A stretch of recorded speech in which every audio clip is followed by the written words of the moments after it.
Hello, my name is Stephen Cool, and today I will be reading you a poem, Forgotten Language by Shel Silverstein. Shel Silverstein was born on September 25th, 1930, in Chicago, Illinois. Silverstein's career path would then bounce around a bit, as he started out as enlisting in the Army, and then wrote for some magazine companies. It was not until the year 1955 in which he would write his first book. In 1963 was his first children's book. A few years after that, he would write The Giving Tree, one of his most famous. While Shel Silverstein is most known for his books The Giving Tree and Where the Sidewalk Ends, he has many poems that have been not acclaimed to success that can still be recognized as good poems. And one of those poems is Forgotten Language. It is now time for me to read the poem. Here we go. Once I spoke the language of the flowers. Once I understood each word the caterpillar said. Once I smiled in secret at the gossip of the starlings, and shared a conversation with the housefly in my bed. Once I heard and answered all the questions of the crickets, and joined the crying of each falling dying flake of snow. Once I spoke the language of the flowers. How did it go? How did it go?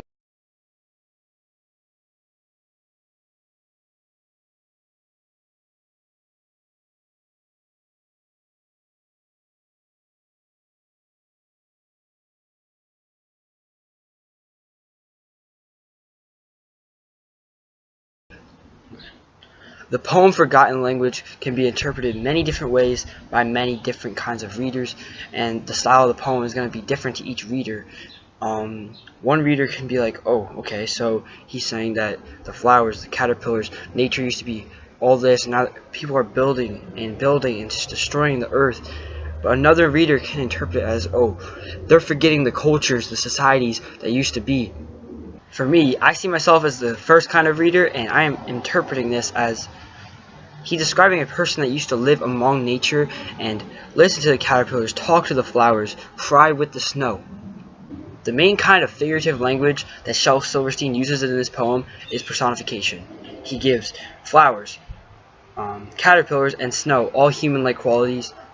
And he also uses a little bit of imagery, describing like he slept in the woods, kind of with a fly on his bed, so for say. I'm now going to give a more overall analysis of the poem than line by line, simply because each line to me conveys the same message. When he's talking about speaking with the flowers, the gossip with the starlings, the snow crying together, he's saying that he was so close to the nature and before the world became more technology based that he kind of felt like it was a family, him and the world, and he can't remember how it felt because it's all been forgotten with all the architecture and technology that has taken over our world, and that's his deep thoughts and his feelings.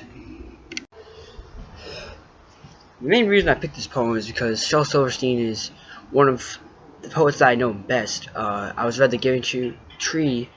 The Giving Tree was read to me as I was growing up younger, and I still read it to my younger brother today. So I was familiar with him, and the topic of the poem, it's more about the world, about technology taking over the world, and it's still going on. I mean, now it's not as much of a problem, but it's just his thoughts and feelings. I think it's a great poem, and that's why I picked it. And that was the poem Forgotten Language by Shel Silverstein. My name's Stephen Cool. Goodbye. Thank you.